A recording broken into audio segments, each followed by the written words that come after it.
जय हिंद दोस्तों, स्वागत है आप सभी का आपके अपने यूट्यूब चैनल जैकपुर पे। जैसा कि आप लोगों को पता है कि मैंने आप लोगों के लिए पीवाईक्यू सीरीज चालू किया था और उसमें हम 2 पीवाईक्यू सीरीज आपको दे रहे हैं, एक सुबह 6 बजे, एक रात के 9 बजे। और दोनों पीवाईक्यू को आप लोग बहुत पसंद कर रहे हैं। जैसे कि हम लोगों ने इसका जब पहला पार्ट 1 किया था, आप लोगों ने काफ़ी सारे लोगों ने सपोर्ट किया था, अपना नाम, अपने ज़िला का नाम कमेंट किया था, तो उनका नाम मैं लास्ट में ले लूँगा, ठीक है।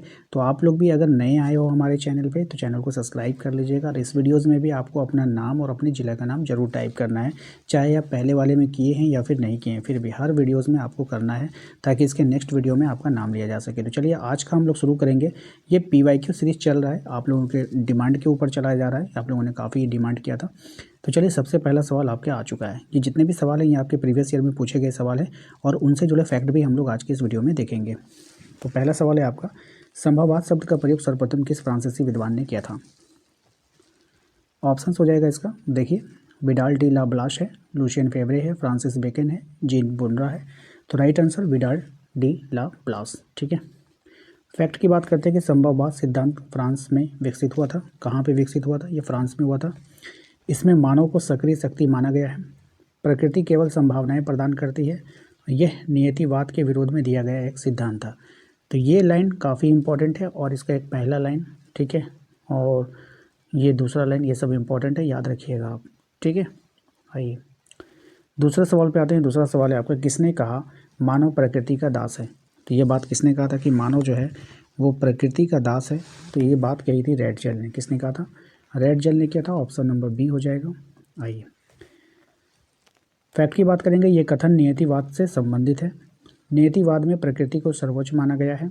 रेड जेल जर्मन भूगोलवेत्ता था और मानव क्रियाओं को प्रकृति नियंत्रित करती है, ये इस नियम में कहा गया है, ठीक है। नेक्स्ट है क्वेश्चन नंबर 3, कहा गया है निम्न जनसंख्या वाला महाद्वीप कौन सा है? अब आपको पहचानना है निम्न जनसंख्या वाला जो महाद्वीप है, यहाँ पे हो जाएगा आपका Australia. Option number B correct answer हो जाएगा। फैक्ट की बात करेंगे, ऑस्ट्रेलिया सबसे कम जनसंख्या वाला महाद्वीप है। यहाँ जनसंख्या घनत्व जो है वो बहुत कम है। शुष्क मरुस्थलीय क्षेत्र अधिक पाया जाता है। अधिकांश आबादी तटीय भागों में रहती है, ठीक है।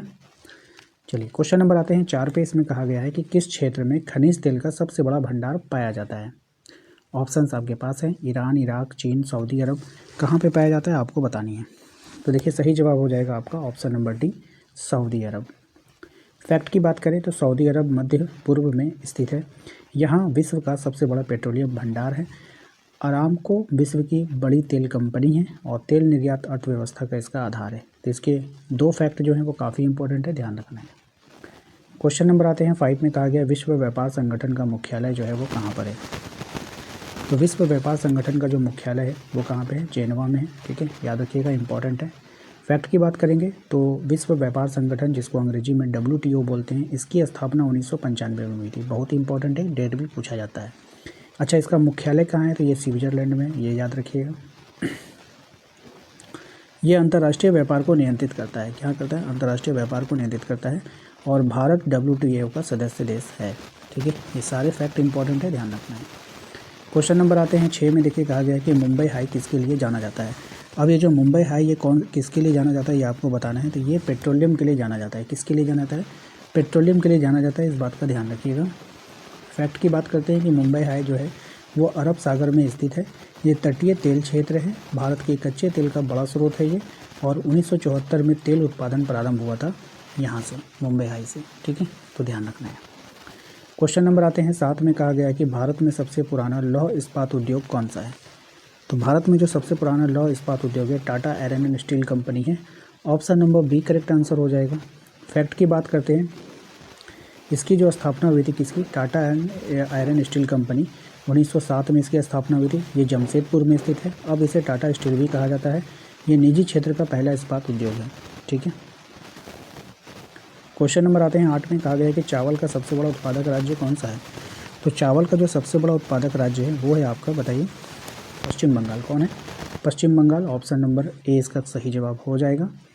फैक्ट की बात करते हैं कि पश्चिम बंगाल में अधिक वर्षा होती है। गंगा डेल्टा क्षेत्र चावल के लिए उपयुक्त होता है। जलवायु उष्ण और आर्द्र है और यहाँ खाद्यान्न कृषि के लिए ये प्रमुख होती है, ठीक है, तो ध्यान रखना है।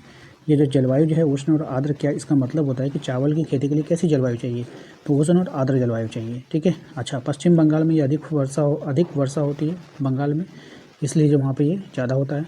अच्छा, गंगा डेल्टा क्षेत्र चावल के लिए उपयुक्त होते कहाँ के, तो पश्चिम बंगाल का। ठीक है, ध्यान रखना है। क्वेश्चन नंबर आते हैं 9 में, कहा गया है कि निम्न में से कौन एक फसल पेय फसल है। तो कौन सा फसल यहाँ पे जो पेय फसल है आपको बतानी है, तो चाय। कौन है, चाय। ऑप्शन नंबर बी हो जाएगा। देखिए, चाय जो है वो एक बागानी फसल है। चाय कैसी फसल होती है, बागानी होती है। यह उष्ण और आर्द्र जलवायु में उगाई जाती है। भारत चाय का प्रमुख उत्पादक है। असम और दार्जिलिंग इसके लिए क्या है, प्रसिद्ध है। किसके लिए, चाय की खेती के लिए। क्वेश्चन नंबर आते हैं 10 में। क्वेश्चन नंबर 10 में कहा गया है औद्योगिकरण से क्या होता है। ठीक है, आपको बतानी है कि औद्योगिकरण से क्या होता है। ध्वनि प्रदूषण होता है, वायु प्रदूषण होता है, जल प्रदूषण होता है, या फिर इनमें से सभी। तो देखिए, इसका जो राइट आंसर हो जाएगा इनमें से सभी हो जाएगा। ऑप्शन नंबर डी हो जाएगा।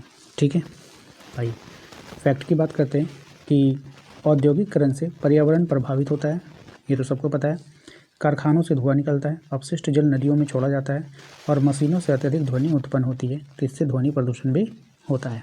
ठीक है, तो ये था आपके 10 ऐसे सवाल, और 10 में से हम लोगों ने 4 फैक्ट देखे, नहीं तो 4 कम से कम 2 फैक्ट तो इम्पॉर्टेंट ही थे सबके। ठीक है, तो 20 फैक्ट आपके जो थे इम्पॉर्टेंट हो गए। 10 सवाल ऐसे हम लोगों ने कर लिया, तो लगभग 30 सवाल हम लोगों ने 10 मिनट के अंदर में कंप्लीट किया। इससे पहले वाले जो वीडियो थे उसमें काफ़ी सारे लोगों ने सपोर्ट किया था, जिनमें मैं नाम लेना चाहूँगा। सबसे पहले जो सपोर्ट किया था वो किया था सोनम ने। ठीक है, किसने किया था, सोनम ने। और ये एसबीजी की रहने वाली हैं, और ये एसबीजी वो जगह है, यानी कि साहिबगंज के रहने वाले हैं, और मैं भी साहिबगंज से बिलोंग करता हूँ। और साहिबगंज से एक और थे अंजुम जो है वो भी इन्होंने प्रमोट किया था पहले वाली वीडियो को, वो भी जो है एसबीजी की रहने वाली है। ठीक है, बात करते हैं उसके बाद फरहान है पाकुड़ से, विकास है रांची से, अदिबा है चतरा से, उसके बाद है शुकुर मानी मुंडा। ठीक है, इन्होंने कौन से ज़िले से हैं इन्होंने नहीं लिखा है। उसके बाद अदिति सोरेन ने सपोर्ट किया था रांची से, नेहा ने सपोर्ट किया है रांची से, मोनू कुमार दुमका से, किशन लातेहार से, पूनम गिरिडीह से, एंड उदित्य रांची से, स्वयं चतरा से, अंशु लोहरदग्गा से, ब्यूटी रानी गोड्डा से, गिरिधर गोपाल कोडरमा से, और कुणाल हेम्ब्रम दुमका से। इतने लोगों ने हमारे पहले वाले वीडियोस में कमेंट किया है, सपोर्ट किया है। आप सभी का बहुत बहुत धन्यवाद। ठीक है, इस वाले वीडियोस को भी लाइक कीजिएगा, और अपना कमेंट में अपना नाम, अपने ज़िला का नाम ज़रूर टाइप कीजिएगा। मिलते हैं नेक्स्ट अगले वीडियो में। Thank you.